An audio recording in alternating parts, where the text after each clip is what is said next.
প্ৰকৃতি বহুত সুন্দৰ আৰু অদ্ভুত। ইয়াৰ ৰং নৈসৰ্গিক। কেতিয়াবা কেতিয়াবা প্ৰকৃতিয়ে এনে দৃশ্য অথবা ঘটনা নিৰ্মাণ কৰে যিয়ে আমাক আচৰিত কৰি তোলে আৰু ভাবিবলৈ বাধ্য কৰি দিয়ে যে ই আচলতে বাস্তৱতে আছে নে ই কিবা সপোন।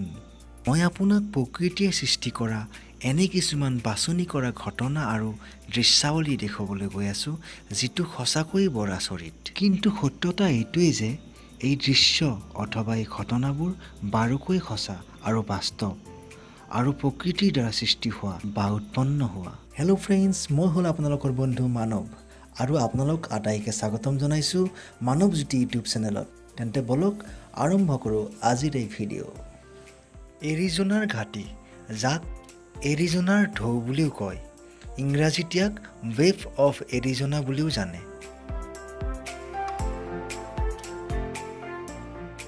এই ঠাই আমেৰিকাৰ উত্তৰ দিশত পৰিয়া ঘাটিত অৱস্থিত। ওখ আৰু অকোৱা পকোৱা পাহাৰীয়া ঠাইক হিন্দীত ঘাটি বুলি কোৱা হয়।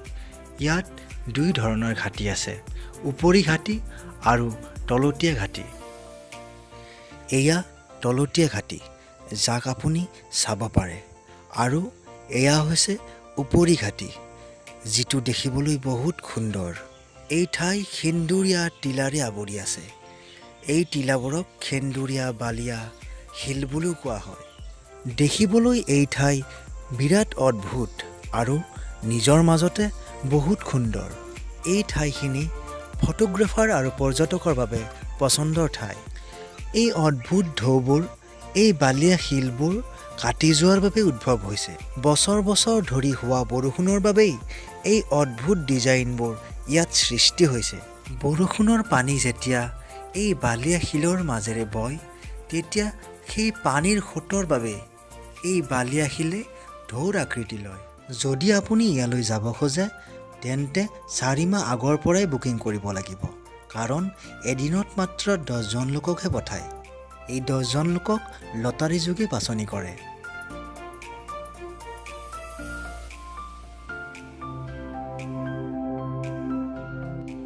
আকাশ নহয়, কিন্তু সাগৰৰ নীলা পানীত তীৰ বিৰাই থকা তৰা দেখি আপোনাৰ আচৰিত লাগিছে চাগে। মালদ্বীপৰ এটা সাগৰৰ পাৰত এনেকুৱাই সৌন্দৰ্য দেখিবলৈ পোৱা যায়। এই জাগাখিনিৰ নাম ৱাৰহু আইলেণ্ড। ৱাৰহু আইলেণ্ডত ৰাতি কোনো বিজুলী বাতিৰ পোহৰ নাথাকে। এই নীলা যাদুৱে পূৰা সাগৰৰ পাৰ পোহৰাই তোলে। কেতিয়াবা ইয়াক এনে লাগে যেন ৰাতি তৰাবোৰে সাগৰত নামি আহিছে। কোনোৱে এই প্ৰকৃতিৰ অদ্ভুত দৃশ্যক চি অফ ষ্টাৰ্ছ বুলিও কয়। আপুনিও যদি কিবা নাম দিব বিচাৰে, কিবা নাম দিব পাৰে, যেনে মেজিক শ্ব'। এই ঠাইখিনিক পৃথিৱীৰ সৰগ বুলিও ক'ব পাৰি। ৰাতি এই ঠাইখিনিক চবতকৈ ৰোমান্টিক জেগা যেন লাগে। এই জৈৱিক পোহৰবোৰ আচলতে সাগৰৰ জীৱৰ পৰা উদ্ভৱ হয়। ফিটোপ্লেংটন সৰু সৰু জীৱ, মানে অৰ্গেনিজমছ। ই প্ৰায়ে আপোনাক পানীৰ ওপৰত দেখা দিয়ে, য'ত সূৰ্যৰ পোহৰ পৰে, আৰু ৰাতি এই সৰু জীৱাণু অৰ্থাৎ মাইক্ৰ'বছ নীলা ৰঙত দেখা দিয়ে। ই খুব ধুনীয়া নেচাৰেল পোহৰ দিয়ে।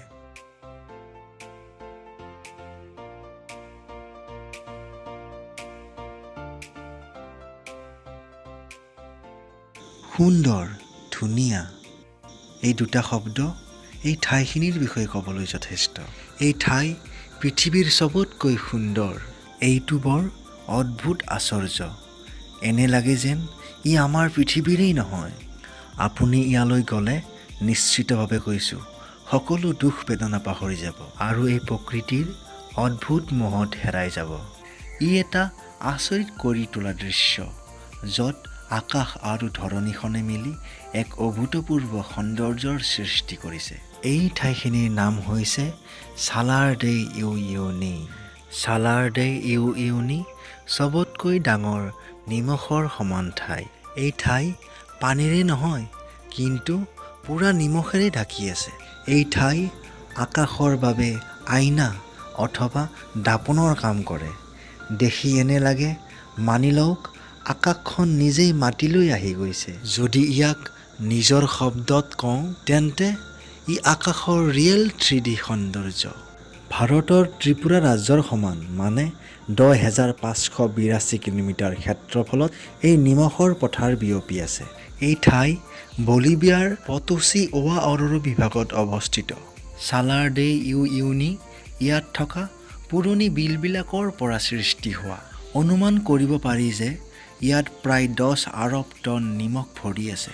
ইয়াত যাবলৈ আপোনাৰ বহুত মন কৰিছে চাগে। সুখৰ কথা এইটোৱে যে আপুনি ইয়াত যাব পাৰে। এয়াই আছিল প্ৰকৃতিয়ে বনোৱা কেইটামান অদ্ভুত আৰু বিশ্বাস নোহোৱা বস্তু, যাক আপুনি নিশ্চয় চাব লাগে। পিছত আপুনি ক'ব পাৰিব যে মানুহেতো মৃত্যুৰ পিছত স্বৰ্গলৈ যায়, মইতো জীৱনতে দেখিলোঁ। ফ্ৰেণ্ডছ, ভিডিঅ'টো কেনে লাগিল কমেণ্টত জনাব। যদি আপুনি বিচাৰে মই এনেকুৱা ভিডিঅ' আৰু বনাওঁ তেন্তে কমেণ্টত নিশ্চয় জনাব আৰু চেনেলটো ছাবস্ক্ৰাইব কৰিব, যাতে আহিব লগা ভিডিঅ' আপুনি সকলোতকৈ আগতে পায়। আকৌ লগ পাম নতুন এটা ভিডিঅ'ৰ সৈতে। সুস্থ থাকক, নিজৰ ধ্যান ৰাখক। জয় হিন্দ।